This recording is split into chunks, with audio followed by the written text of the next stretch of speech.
Hello. Today's topic is theory on off demand. तो यहाँ पर हम लोग क्या पढ़ेंगे, डिमांड की थ्योरी। ये वीडियो वैसे लॉन्ग होगी लेकिन हमने इसको 2 पार्ट्स में डिवाइड कर दिया डिमांड थ्योरी को ही। चलिए स्टार्ट करते हैं। ये आपके लिए न्यू कॉन्सेप्ट होगा, डिमांड क्या होती है। चलिए इसमें देखिए क्या है demand. The quantity of a commodity that a consumer is willing to buy. ये एक ऐसी कमोडिटी है। देखिए डिमांड का मतलब क्या होता है, आपको ये चीज़ पता होगी कि हमने जो भी मार्केट से हमें जो भी चीज़ें चाहिए, सपोज़ आपको टूथपेस्ट चाहिए तो टूथपेस्ट जो आप मार्केट से ले रहे हैं वो आप यहाँ डिमांड कर रहे हैं। ठीक है, डिमांड करने के लिए आपके पास प्राइस या पैसे होने चाहिए, जितना उसकी प्राइस है उतने आपके पास पैसे होने चाहिए। ठीक, तो ये सारी चीज़ दिखाता है, जितने आपके पास पैसे होंगे उतने ही आप क्वांटिटी ऑफ टूथब्रश या टूथपेस्ट खरीद सकते हैं। ठीक, देखिए इसमें क्या लिखा है, the quantity of a commodity that a consumer is willing to pay. मतलब यहाँ पास एक ऐसी कमोडिटी है that a consumer is willing to pay, मतलब उसकी जितनी भी प्राइस है उसको देने के लिए उसकी इच्छा होनी चाहिए। ठीक, विलिंग टू पे मतलब पैसे होना अलग बात है लेकिन उसके लिए वो खर्च भी करे। ठीक है, at a particular price. Suppose हमने टूथ ब्रश लिया 10 रुपीज़ का लेना है, तो 10 रुपीज़ का हमारे पास पैसे तो हों, जैसे रुपीज़ है हमारे पास 20 रुपीज़ है, लेकिन हमारी इच्छा ही नहीं है कि हम टूथब्रश लें, तो हमारे लिए वो डिमांड नहीं होगी। हमारे पास पैसे होना इम्पॉर्टेंट नहीं है, विलिंग टू बाय मतलब इच्छा होनी चाहिए उस पर खर्च करने की। ठीक है, फिर लिखा है पर्टिकुलर प्राइस। प्राइस मतलब 10 rupees at a particular time period, मतलब ऐसा नहीं है, टाइम पीरियड भी होना चाहिए। पर्टिकुलर टाइम पीरियड मतलब ये नहीं, इसमें टाइम पीरियड पर्टिकुलर इसलिए कहा गया क्योंकि टाइम टू टाइम उस प्रोडक्ट के प्राइजेस भी चेंज होते रहते हैं। ठीक, तो ये बहुत इजी वर्ड्स हैं, इसको इतने इजी आपको कहीं नहीं मिलेंगे। ठीक है, याद करने के लिए भी बहुत अच्छा है। The quantity of a commodity, कोई भी कमोडिटी मान लीजिए, दैट अ कंज्यूमर मतलब हम लोग, इज़ विलिंग टू बाय, हम खरीदने के लिए हमारी इच्छा होनी चाहिए। कर कब कब दो चीज़ें पर्टिकुलर हैं, पर्टिकुलर प्राइस पर and also at a particular time period. ठीक है, इज टर्म्ड एज डिमांड, इसे हम लोग डिमांड कहते हैं। यही मीनिंग बहुत इजी है, इसको याद कर लीजिएगा। सेकंड एक और इसमें एक्सप्लेन करने के लिए बताया गया है, क्या लिखा है, in other words the demand for the commodity refers to the desire of a consumer. Desire भी मतलब यहाँ वांट्स की बात कर रहा है। ठीक है, उसकी इच्छा होनी चाहिए to buy, consumer to buy a commodity backed by his willingness buy and purchasing power. Purchasing power का मतलब अभी हमने बताया, उसके पॉकेट में एटलीस्ट 10 रुपीज़ होने चाहिए, तो परचेजिंग पावर तो है। परचेजिंग पावर उसकी कितनी कि वो 2 टूथ ब्रश ले सकता है। ठीक है, लेकिन उसकी विलिंगनेस होनी चाहिए। विलिंगनेस मतलब इच्छा भी होनी चाहिए उसको ख़रीदने के लिए, पूरे पैसे उस टूथब्रश पर लगाने के लिए उसकी इच्छा होनी चाहिए। तो इजी है, लेकिन ये आपको मीनिंग थोड़ी सी टफ लगेगी। ये इजी है, इसको आप एग्ज़ाम के लिए लिखिए, ये समझने के लिए। ठीक है, क्लियर हो गया। चलिए नेक्स्ट इसमें देखते हैं क्या है, डिमांड फंक्शन। डिमांड जब आता है, कभी भी डिमांड के क्वेश्चंस आते हैं तो सबसे पहले आपको मीनिंग ऑफ डिमांड या डेफिनेशन ऑफ डिमांड लिखनी पड़ेगी। देन उसके बाद डिमांड फंक्शन पर ही आपका नेक्स्ट आएगा कि इसमें डिमांड फंक्शन क्या है, ये सारी चीज़ों पर बताई गई है। डिमांड फंक्शन का मतलब क्या होता है, वो सारे फैक्टर्स का मतलब जितने भी उस चीज़ को अफेक्ट करने वाली चीज़ें। ठीक है, वो सारे फैक्टर्स जो कि हमारी जो डिमांड है, हमारी डिमांड किसी भी चीज़ के लिए उसको इफ़ेक्ट करता हो। ठीक है, ऐसे सारे फैक्टर्स जो कि हमारे डिमांड को अफेक्ट करते होंगे, वो फैक्टर्स ऑफ डिमांड या डिमांड फंक्शन के अंदर आते हैं। जैसे अभी आप लोग सोचिए, हमारी जो डिमांड है, मतलब हम लोग डिमांड कर रहे हैं एक पेंसिल की, तो उस पेंसिल की डिमांड के लिए हमें क्या क्या ज़रूरत है, पहली चीज़ उस पर कितने, मतलब हमारे पास पैसे होने चाहिए पेंसिल ख़रीदने के। ठीक, नेक्स्ट उसके प्राइजेस, किसके प्राइजेस, उस पेंसिल के प्राइजेस। नेक्स्ट आप कह सकते हैं हमें, जैसे हमने डिसाइड करके जा रहे हैं कि हमें डार्क कलर की ही पेंसिल चाहिए ड्राइंग के लिए, ठीक है। तो डार्क कलर की पेंसिल, तो ये आपका फ्लेवर या टेस्ट के अकॉर्डिंग आ जाता है, ठीक है। तो और दूसरे के कंपैरिजन, मतलब दूसरी पेंसिल्स जो होंगी उनके कंपैरिजन आप जो ख़रीदने जा रहे हैं उसका भी प्राइस बहुत डिपेंड करता है, या उसकी डिमांड भी डिपेंड करती है। जैसे अगर दूसरे पेंसिल की प्राइसेस इंक्रीज़ हो गए तो आपकी इसकी डिमांड इंक्रीज़ हो जाएगी, लेकिन उसके जैसे ही गिरेंगे, ये चीज़ अभी आपको समझ में नहीं आएगी लेकिन आगे आपको समझ में आएगी, इसलिए हम इसको नहीं डिस्कस करेंगे। तो देखिए इसमें क्या क्या दिया है। सो डिमांड फंक्शन में ये देखिएगा कि यहाँ पर जो आपका dx दिया है या आपके कोई भी उसकी क्वांटिटी को दिखाता है कमोडिटी के, या फिर जो इसका आप डिमांड कर रहे हैं, ठीक है। तो आपके ड्रेस है तो ड्रेस की डिमांड आपको बताता है dx। फिर उसके बाद फैक्टर्स क्या हैं, फैक्टर्स देखिए क्या क्या हैं फंक्शंस। देखिए पहला है आपका px मतलब होता है प्राइस ऑफ कमोडिटी x मतलब जिसका आप सामान लेने गए हैं, आप ड्रेस लेने गए हैं तो उस ड्रेस की प्राइस कितनी है ये आपके डिमांड को ज़रूर इफ़ेक्ट करती है, ठीक। प्राइस PO मतलब होता है कि प्राइस ऑफ अदर कमोडिटी। अगर मार्केट में अलग से, जैसे आप गए हैं विशाल लेकिन वहाँ पर दूसरे मार्केट में आपको बहुत ज़्यादा ऑफ़र्स मिल रहे हैं या बहुत ज़्यादा डिमांड, मतलब प्राइजेस कम हैं, तो आप फिर वहाँ की डिमांड को, मतलब आप विशाल जा कर के वो ड्रेसेस नहीं खरीदेंगे, क्योंकि वहाँ की प्राइजेस आपको comparison to the other goods वो आपको ज़्यादा महंगे लगेंगे। तो किसी दूसरे के भी प्राइस आपकी डिमांड को अफेक्ट करती है, ठीक है।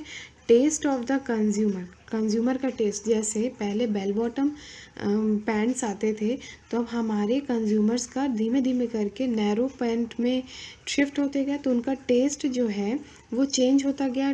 Test of the preference and fashion, ये सारी चीज़ इसी में आ जाएगी, ठीक है। आपका टेस्ट एंड प्रेफरेंस के बेसिस पर भी हमारा डिमांड फंक्शन इफ़ेक्ट करता है। नेक्स्ट वेदर किसी और चीज़ है, जैसे अगर हम लोग कह दिए कि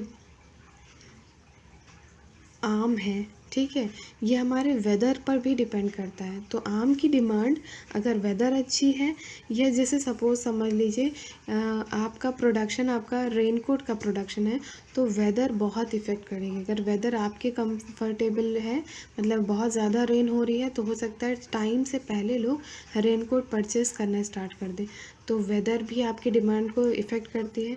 इनकम ऑफ अ कंज्यूमर, आपके पॉकेट मनी, ठीक है, जैसे अभी हमने बताया था 10 एंड 20 रुपीज़ का, तो 20 रुपीज़ आपकी पॉकेट मनी है, तो उतनी इनकम जो है ऑफ अ कंज्यूमर वो भी एक डिमांड को अफेक्ट करती है। तो ये आपका डिमांड फंक्शन कहलाता है, मतलब क्या क्या चीज़ें आपकी डिमांड को अफेक्ट करती हैं वो आपका डिमांड फंक्शन होता है। बहुत ईजी है, एक बार देख लीजिएगा, क्योंकि ये ऐसे नहीं अलग से क्वेश्चन नहीं आता है, लेकिन जब डिमांड आता है तो आपको पहले डिमांड की मीनिंग एक्सप्लेन करनी पड़ती है, देन डिमांड फंक्शन क्या होता है ये बताना पड़ता है, ठीक। चलिए, और अच्छा ये भी एक लिखा है प्राइस EX मतलब price expectations of a consumer in future. Suppose जैसे कि अभी कहा गया है कि कोरोना वायरस चल रहा है, तो जिसमें ये कहा गया है कि हो सकता है कोई अगर ऐसा रूमर फैला दे, ऐसे अफवाह फैला दे कि ये अब सामान नहीं मिलने वाला मार्केट में, तो इसको रख लो, अपने यहाँ सेव करके रख लो। तो ये जो फ्यूचर एक्सपेक्टेशन है कि ये सामान बाद में नहीं मिलेगा, या अगर मिलेगा भी तो इसके प्राइसेस हाई हो जाएंगे, तो अचानक से मार्केट में बहुत ज़्यादा इसकी डिमांड इंक्रीज़ हो जाएगी। तो फ्यूचर एक्सपेक्टेशन भी हमारे डिमांड फंक्शन को अफेक्ट करती है उस गुड के। समझ में आया? तो बहुत इजी है, एक बार एग्जाम्पल के थ्रू हमने बताया है, तो अगर आपको नहीं याद रहता है तो एग्जाम्पल ज़रूर नोट कर लीजिएगा, ठीक। चलिए अब देखिए लॉ ऑफ डिमांड, ये आपका मेन कॉन्सेप्ट है। अगर लॉ ऑफ डिमांड का भी क्वेश्चन आता है तो सबसे पहले आपको डिमांड को एक्सप्लेन करना है, लॉन्ग आंसर का बता रहे हैं, फिर डिमांड फंक्शंस क्या होते हैं वो एक्सप्लेन करना है, फिर लॉ ऑफ डिमांड पे आना है। डायरेक्ट आप जंप नहीं करेंगे लॉ ऑफ डिमांड पर, ठीक है। अच्छा अब देखिए लॉ ऑफ डिमांड का ये याद रखिएगा, ये किसने इंट्रोड्यूस किया था? Alfred Marshall. ये हर जगह आपको कुछ नहीं भी याद है ना, तो इनका तो आपको नाम याद ही रहेगा, ठीक है। तो Alfred Marshall given the concept of law of demand, clear हो गया। अब law of demand Alfred Marshall ने दिया था, इसमें कहा क्या गया है, यहाँ पर लॉ ये बताता है कि यहाँ पर प्राइस दिखाया जाता है, यहाँ पर क्वांटिटी दिखाई जाती है, ठीक। और डिमांड हमेशा इस शेप में होता है। इसका क्या मतलब हुआ कि यहाँ पर डिमांड और प्राइस का इन्वर्स रिलेशन होता है। इन्वर्स रिलेशन मतलब ऐसे करते हैं ना, इन्वर्स रिलेशन। डायरेक्ट रिलेशन का हम ऐसे दिखाते हैं, लेकिन डायरेक्ट रिलेशन नहीं रहता है, ठीक है, इन्वर्स रिलेशन रहता है। क्यों? देखिए, जैसे अभी इसका हम एग्जाम्पल ग्राफ के थ्रू देते हैं। सपोज़ ये आपका प्राइस है, ये क्वांटिटी है, ठीक। अब आपकी जो क्वांटिटी के बेसिस पर ये आपका डिमांड हो गया।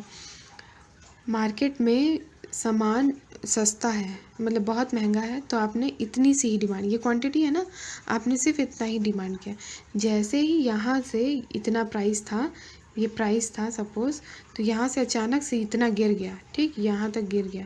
अब जैसे ही ये गिरा तो आपका क्वांटिटी इंक्रीज़ हो गया ना, यहाँ से यहाँ तक बढ़ गया, और ये कितना हो गया, ये अब इतना हो गया।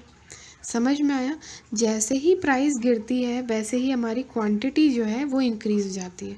क्लियर हुआ कि नहीं हुआ? देखिए, फिर से एक बार ड्रॉ कर देते हैं। ये आपका प्राइस है, ये क्वांटिटी है, ठीक। पहले आपका प्राइस ये था, प्राइस P1 कर लीजिए, P1 इतना था, तब आपकी क्वांटिटी कितनी थी, Q1 इतनी थी क्वांटिटी। लेकिन जैसे ही प्राइस, देखिए ना, ये हाइट दिखा रहा है ना, जैसे ही प्राइस आपका इतना हुआ, मतलब इसको 2 मान लीजिए, तो वैसे ही क्वांटिटी क्या है, यहाँ से यहाँ तक आ गई। लोग पहले एक गुड लेते थे, अब उसकी जगह 2-2 सामान लेने लगे, क्योंकि प्राइस गिर गई। समझ में आया? ईजी है। तो यहाँ पर ये याद रखिएगा, डिमांड और प्राइस में इन्वर्स रिलेशन होता है, डायरेक्ट रिलेशन नहीं, इन्वर्स रिलेशन, ठीक। देखिए, अब इसमें क्लियर करके अब आगे बढ़ते हैं। क्या लिखा है, लॉ ऑफ डिमांड क्या बताता है, अदर फैक्टर्स रिमेन कांस्टेंट। अच्छा, ये याद रखिएगा, यहाँ पर जितने भी फैक्टर्स हैं उनको कांस्टेंट कहा गया, सॉरी, यहाँ पर जितने भी फैक्टर्स को बताया गया ये सब कांस्टेंट है। इसलिए कहा गया है, अगर दूसरे फैक्टर्स का भी अगर उस पर इन्फ्लुएंस रहेगा तो हम लोग लॉ ऑफ डिमांड नहीं कैलकुलेट कर सकते। अभी आपने फंक्शंस पढ़े ना, फंक्शंस ऑफ डिमांड, ठीक है। तो फंक्शंस ऑफ डिमांड में जितने भी अपने एफ करके जितने भी ब्रैकेट में लिखे थे ना, वो सारे फंक्शंस जो हैं आपके कांस्टेंट हो गए हैं, ठीक है। मतलब उस पर कोई भी चेंजेस नहीं हो रहा है, हमारी डिमांड पर किसी का इम्पेक्ट नहीं पड़ रहा है। तब बताया गया है, जो प्राइस है, प्राइस ऑफ एक्स का इन्वर्स रिलेशन होता है क्वांटिटी ऑफ एक्स या डिमांड ऑफ एक्स, ठीक है। तो वही लिखा है, देखिए इसमें लिखा है, अगर ये सब कांस्टेंट रहते हैं तब क्या होता है, इन्वर्स रिलेशन मतलब उल्टा इफेक्ट होता है between the price of commodity and quantity demanded of commodity. मतलब प्राइस अगर बढ़ रहा है तो आपका डिमांड गिरेगी, ठीक है, और अगर प्राइस गिर गया तो आपकी डिमांड इंक्रीज़ हो गई। एग्जाम्पल आप लोग देख लीजिएगा, जैसे ही अभी मार्केट में आप एक बिस्किट का पैकेट लेने जाते हैं, ठीक है, महंगा है, जैसे ही उसका प्राइस गिर गया आप एक की जगह 2 ले आएंगे बिस्किट के पैकेट। तो 2 ले आएंगे मतलब पहले ज़्यादा था, अब कम हो गया, मतलब कम हो गया तो आपने डिमांड बढ़ा दी। अब मार्केट में कोई चीज़ ऐसी थी जो कि पहले कम में मिलती थी, लेकिन अब ज़्यादा में मिलने लगी, तो आप उसमें डिमांड ही कम करने लगेंगे, ठीक है। तो ये चीज़ हुई, तो ये लॉ ऑफ डिमांड बताता है। क्लियर हुआ? तो अदर ये ज़रूर लिखना पड़ेगा आपको कि दूसरे फैक्टर्स कांस्टेंट हैं, तब प्राइस और price of commodity and quantity demanded of commodity inverse relation होता है दोनों में, ठीक। अब देखिए, इसमें ये लिखा है, the demand curve slope downward and left to the right. देखिए, डाउनवर्ड है, नीचे की ओर गिर रहा है, और ये लेफ्ट हुआ, लेफ्ट से राइट की ओर डाउनवर्ड स्लोपिंग है, ठीक। नेक्स्ट लिखा है, it is simply means that if the price of a commodity falls, अगर गिरता है, the quantity demanded of a consumer increases. जो अभी हमने एरो करके बताया था वही है, जैसे ही इसके प्राइजेस गिरे वैसे ही क्वांटिटी डिमांडेड इंक्रीज हो गई, ठीक। एंड इफ़ द प्राइजेस, या इसको दोबारा लिख सकते हैं या आप लिख सकते हैं एंड वाइस वर्सा, ठीक है, ये हो गया। नेक्स्ट आपका ये क्लियर हो गया, इन्वर्स प्रोपोर्शन होता है डिमांड एंड प्राइस में, एकदम इजी लैंग्वेज में है। लॉ ऑफ डिमांड क्या होता है इसको हम लोग शेड्यूल के बेसिस पे भी अभी बताएंगे, लेकिन कुछ एजम्पशंस है, इसको देख लीजिए। अभी हमने बताया लॉ ऑफ डिमांड तभी काम करेगी जब सारे फंक्शंस जितने भी फैक्टर्स हैं वो सब कांस्टेंट होगा ना, कांस्टेंट होंगे। तो यही चीज़ देखिए, इसमें अब एजम्पशन में हर एक पॉइंट का अलग अलग बना दिया गया है। क्या लिखा है देखिए, the price of related commodities remain same, मतलब जो उस प्रोडक्ट की जो कमोडिटी है, दूसरे प्रोडक्ट की कमोडिटी है, मतलब सपोज़ आप मार्केट, जैसे अभी बताया ना, जो आपका प्रोडक्ट है उसके प्राइसेस नहीं, किसी दूसरे के प्रोडक्ट के प्राइसेस कांस्टेंट होंगे। नेक्स्ट लिखा है कंज्यूमर, जैसे हम हैं, कंज्यूमर की इनकम भी कांस्टेंट हो गई। नेक्स्ट लिखा है अनचेंज, मतलब कांस्टेंट, ठीक है। Test and preferences of a consumer remain same, मतलब कांस्टेंट। तो ये तीनों चीज़ें तो कांस्टेंट वाली हो गई। ये दोनों मेन पॉइंट हैं डी एंड डी। देखो इसमें क्या लिखा है, डी पॉइंट लिखा है all the units of a commodities are homogeneous goods. Homogeneous goods का मतलब होता है जो कि सारे गुड्स एक जैसे दिखते हैं, किसी में कोई डिफरेंस नहीं है। तो ये लॉ ऑफ डिमांड सिर्फ वहीं एप्लीकेबल होता है जहाँ पर आपके जो भी सामान है या जो भी है वो सब होमोजीनियस है। एक हेट्रोजीनियस भी होता है, हेट्रोजीनियस भी होता है। हेट्रोजीनियस मतलब होता है जहाँ पर बहुत सारे सामान हैं और उनके बीच में हम उनमें डिफरेंसेस कर सकते हैं, ठीक है। लेकिन यहाँ पर क्या है, सब एक जैसे दिखते हैं। जब एक जैसे दिखते हैं तो सब पर लॉ ऑफ डिमांड एप्लीकेबल होता है। तो लॉ ऑफ डिमांड कहाँ एप्लीकेबल होता है, जहाँ पर होमोजीनियस गुड्स है, जहाँ सारे गुड्स एक जैसे होते हैं, सेम गुड्स होते हैं, ठीक। नेक्स्ट लिखा है ई पॉइंट देखिए, commodity should be normal goods. Commodity should be normal goods मतलब आपका जो भी सामान है वो नॉर्मल गुड होना चाहिए। नॉर्मल गुड अभी आपको लग रहा होगा तो नॉर्मली गुड होता है, लेकिन जब आप आगे इसमें पढ़ेंगे ना एक्सेप्शंस, मतलब कहाँ कहाँ लॉ ऑफ डिमांड नहीं एप्लीकेबल होता है, तो वहाँ पर आप पढ़ेंगे कि कुछ ऐसी चीज़ें होती हैं या कुछ ऐसे गुड्स होते हैं जो कि नॉर्मल नहीं होते हैं। नॉर्मल नहीं होते तो क्या होते हैं, वो एबनॉर्मल होते हैं, मतलब आप कह सकते हैं इन्फीरियर गुड्स होते हैं या सुपीरियर गुड्स होते हैं, जहाँ पर हमारा लॉ ऑफ डिमांड एप्लीकेबल नहीं होता है, ठीक। तो ये याद रखिएगा, यहाँ पर क्या बात की गई है, जो गुड्स हैं वो नॉर्मल गुड्स हैं। क्लियर है। तो ये एजम्पशंस हैं, तीन तो सेम है, कांस्टेंट कांस्टेंट कांस्टेंट होना चाहिए। डी और ई ही मेन है, एक तो homogeneous, then last one is the क्या है, नॉर्मल गुड्स, ठीक है। चलिए शेड्यूल के बेसिस पे हम आपको ग्राफ बनाना सिखा देते हैं, फिर इसकी डिटेल वीडियो जो रहेगी इसको हम नेक्स्ट वीडियो में क्लियर करेंगे। प्राइस देखिए, इसका हम ग्राफ यहीं बना देते हैं, तो आपको नेक्स्ट देखिए इधर भी दिया हुआ है, यहाँ दिया है, लेकिन इसको हम बाद में बताएंगे, यहीं से बता देते हैं। अभी हमने बताया कि आपका प्राइस इधर शो होता है, इधर क्वांटिटी शो होती है, ठीक। अब देखिए क्वांटिटी 8, प्राइस 8 है, 8 यहाँ पर आप ऐसे ऐसे करके सबको ड्रॉ करेंगे, ये आपका सपोज 8 है, ये 8 है, ठीक। और क्वांटिटी 1, ये 1 है, तो दोनों पॉइंट यहाँ ऐड हो रहे हैं, ठीक। नेक्स्ट लिखा है 6, ये सपोज 6 है आपका, ठीक। ये 6 हो गया, ये आपका 2 हो गया, तो 6 और 2 कहाँ मिल रहे हैं, ये हो गया, ये यहाँ पर मिल रहे हैं, यही मिल रहा है ना, हाँ। अब देखिए फोर्थ क्या है, फोर्थ ये हो गया आपका, ये 4, ठीक। 4 और 3 यहाँ मिल रहे हैं, दिख रहा है ना कैसे मिल रहे हैं, अभी दिखा देंगे वो भी। ये 2 हो गया, ये हो गया आपका 4, दोनों कहाँ मिल रहे हैं, यहाँ। तो ये एक स्ट्रेट लाइन ड्रॉ हुई। और एक चीज़ और याद रखिएगा, अगर नहीं क्लियर हो पा रहा है, ये दोनों एक जैसे एक साइड मिल रहे हैं, ये साथ में मिल रहा है, ये साथ में मिल रहा है, पॉइंट ऐसे डिसाइड किया जाता है। तो ये आपका डिमांड फंक्शन हो गया, ठीक है। लास्ट में आप डी इसमें दिखा सकते हैं। क्लियर है, इजी है ढंग, लेकिन समझ जाइए कैसे आपको ड्रॉ किया जाता है ग्राफ। अब इधर आपको प्रॉब्लम नहीं होगी, वही चीज़ हमने ड्रॉ की है, अब इसको एक्सप्लेन करने की तो ज़रूरत है ही नहीं।